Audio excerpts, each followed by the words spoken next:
Hola, buenos días. Bienvenidos y bienvenidas a todos a las consultas de Sanchuela. Hoy quiero traeros un tutorial dedicado a la metáfora. Solemos usar muchas metáforas todo el día, tanto en la conversación como en lo escrito.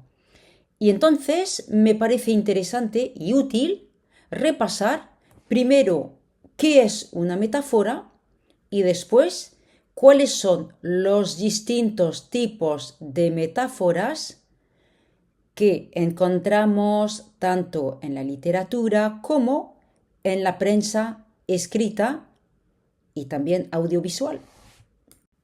Consultemos el diccionario de términos filológicos de Fernando Lázaro Carreter para saber qué es una metáfora. La metáfora es un proceso mental que consiste en formar una imagen mental entre un elemento concreto y otro elemento abstracto. La imaginación del lector construye una imagen mental entre un elemento concreto y otro elemento abstracto. Y la fórmula más sencilla de la metáfora es la siguiente: A es B, y Lázaro Carreter pone el ejemplo siguiente: sus dientes son perlas. En el ejemplo puesto por Lázaro Carreter, los dientes son perlas porque imaginamos que aquellos dientes son tan bonitos que se convierten en perlas. Cuidado, porque la metáfora no es un símil. Un símil significa una comparación. ¿Por qué? Porque no aparece en una metáfora, no aparece el adverbio como. Y la metáfora entra en la categoría de los tropos. Los tropos consisten en desviar el sentido de una palabra.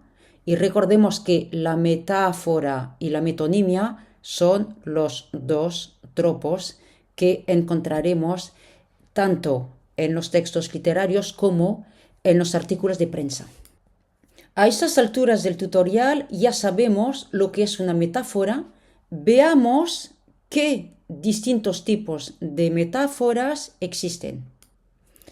Primero y de paso, con la reapertura de la Catedral de Notre-Dame anoche en París, recordemos la famosa y magnífica metáfora del propio Victor Hugo, quien se refería a su novela Notre-Dame de París, diciendo que era una novela de piedras.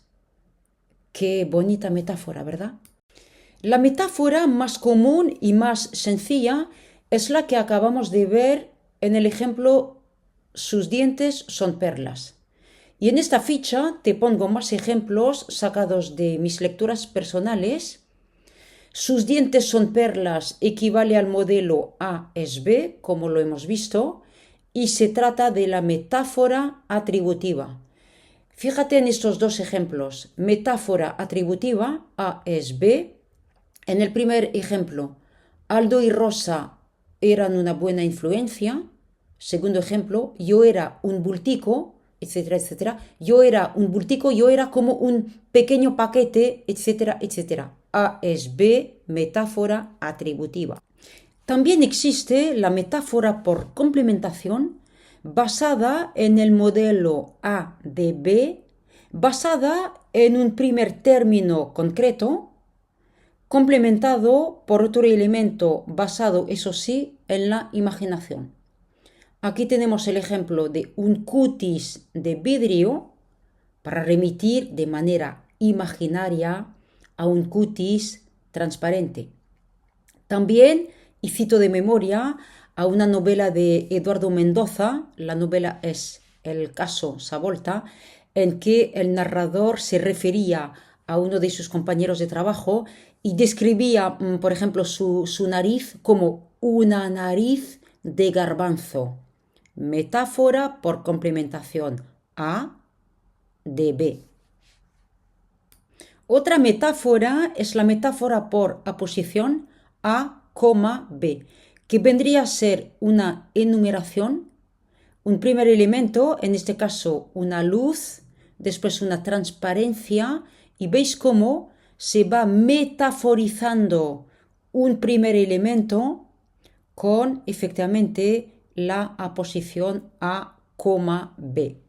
Otras dos metáforas son la metáfora continuada, A acarrea B, C, D, etc. Esta metáfora continuada es muy parecida a la metáfora por aposición, la que acabamos de ver, y es en realidad una enumeración que busca una gradación expresiva. En este caso, las nubes se convierten en frentes que se convierten en tristezas. Metáfora continuada. Y terminamos con la metáfora in absentia, B en lugar de A. Y ves como en este ejemplo el maltrecho volumen, aprieta con fuerza el maltrecho volumen, metáfora de un elemento que desconozco y me toca imaginar qué es el maltrecho volumen y en este caso en realidad era la cabeza. Bueno, ya me voy despidiendo hasta el próximo tutorial y muchísimas gracias por tu atención.